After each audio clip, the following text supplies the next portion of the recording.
देखो, इस क्वेश्चन में क्या दिया हुआ है कि in a right angle triangle A B C, A B 5 centimetre है और बी सी 12 सेंटीमीटर है। तो मैं ट्राइंगल बना लेता हूँ। हमारा ट्राइंगल कुछ ऐसा बनेगा, ए बी सी, जिसमें ए बी 5 दिया गया और ये 12 दिया है।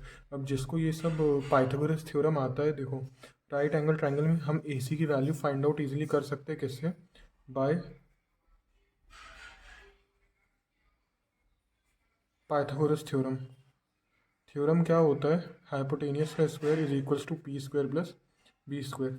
हाइपोटेनियस मतलब हमारा सबसे लॉन्गेस्ट साइड होता है, इसकी वैल्यू हमें नहीं पता है कितना ही है, ए सी का whole square. P square perpendicular मतलब ए बी का होल स्क्वायर, डैट इज़ 5 का whole square plus base, base is 12, 12 का होल स्क्वायर। तो आपका जो ए सी है, ए सी का होल स्क्वायर कितना आएगा? 5 का स्क्वायर करेंगे तो 25, 12 का स्क्वायर करेंगे तो 144। हाँ, तो हम ये क्वेश्चन सॉल्व कर रहे थे। तो ए सी स्क्वायर कितना आ जाएगा? 25 प्लस 144। तो ए सी स्क्वायर आपका होगा 169। अब 169 किसका रूट होता है? 13 का। तो ए सी आपको इतना पेपर में नहीं करना है, टाइम वेस्ट थोड़ी ना करना है, आपको डायरेक्टली पता होना चाहिए कि ये पाइथागोरियन ट्रिपलेट होता है, एक 5, 12, 13।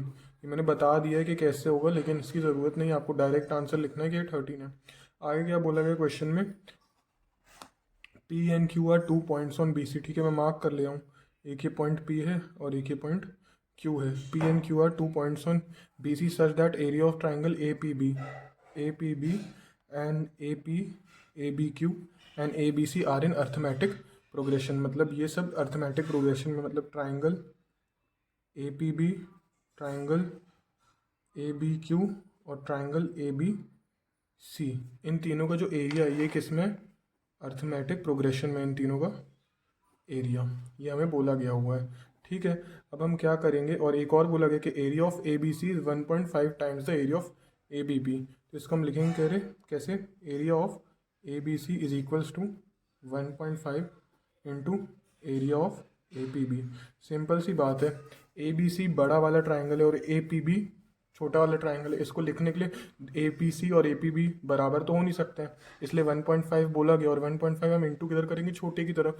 छोटे को जब मल्टीप्लाई करेंगे तभी जाके वो बड़े के बराबर होगा। ठीक है, अब एरिया ऑफ ट्राइंगल क्या होता है? Half into base. B C का बेस कितना है? B into B C. और हाइट कितनी है? A B. गुड। इधर लिखो 1.5 into area of A P B. A P B का हाफ, बेस कितना है? बी पी, और हाइट्स इसके लिए भी सेम है, ए बी। तो यहाँ पे मैंने लिख दिया ए बी। अब ज़रा आप देखो 1/2 दोनों तरफ से कैंसिल होगा, ए बी और ए बी दोनों तरफ से कैंसिल होगा। यहाँ पे क्या आ जाएगा? B C is equals to 1.5 into B P. B C आपका टोटल 12 है, is equals to 1.5 into B P.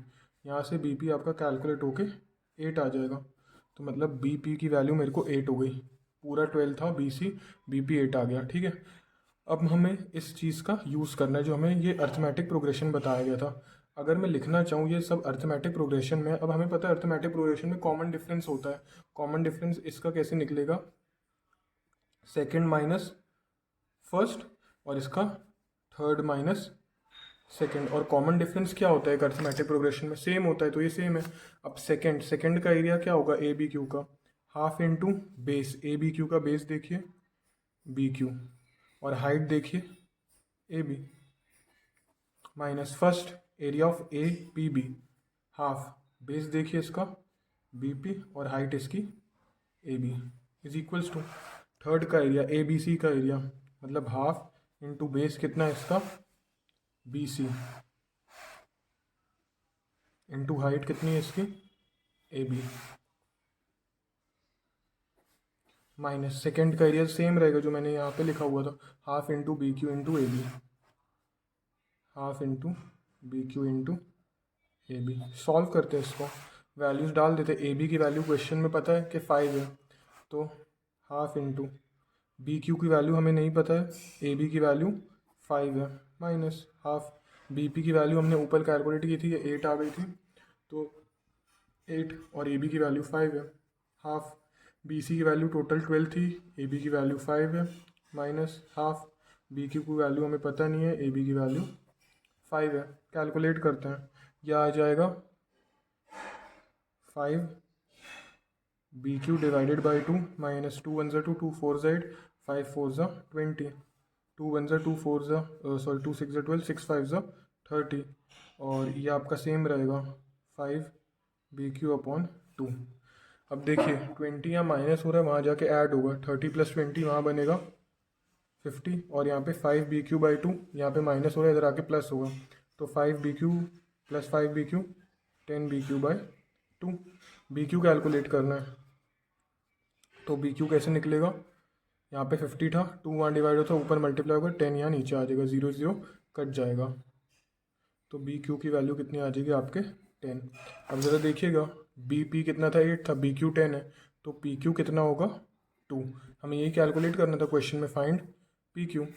B P अपन ने निकाला था 8 और बी क्यू टोटल आया 10, तो ये कितना हो जाएगा 2। ये हमारे इस क्वेश्चन का आंसर हो जाएगा।